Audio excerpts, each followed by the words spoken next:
In this video, I am going to be finding all of the zeros of this function. The first step of finding the zeros is to factor the polynomial, and the first step of factoring is to take out the GCF if there is one. And I see that there is a common factor of x squared here.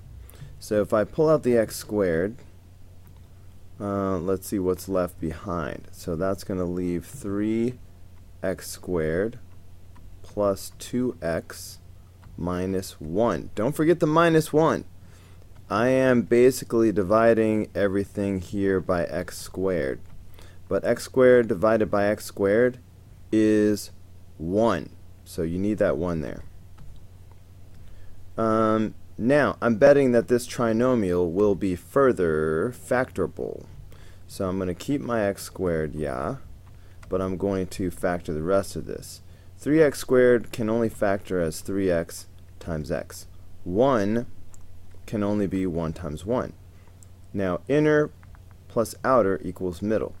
Inner, I have 1x. Outer, I have 3x. I'm trying to get positive 2. So a negative 1 and a positive 3 will make positive 2.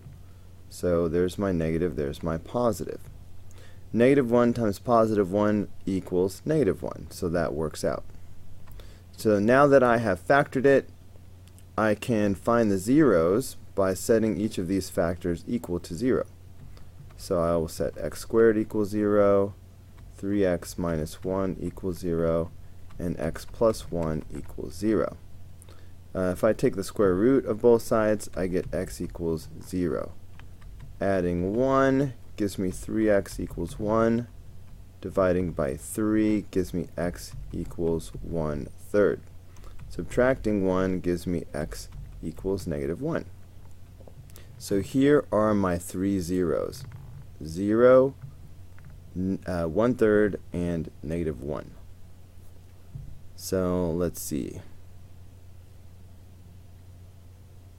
Oh, you know what? Okay, this is technically multiplicity 2. Alright, mult is short for multiplicity.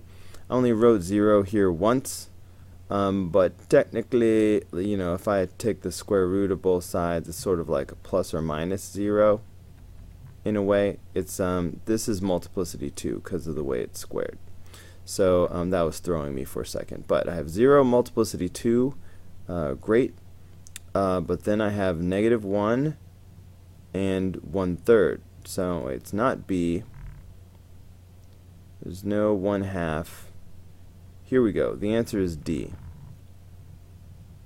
Alright, 0 multiplicity 2, negative 1, and 1/3.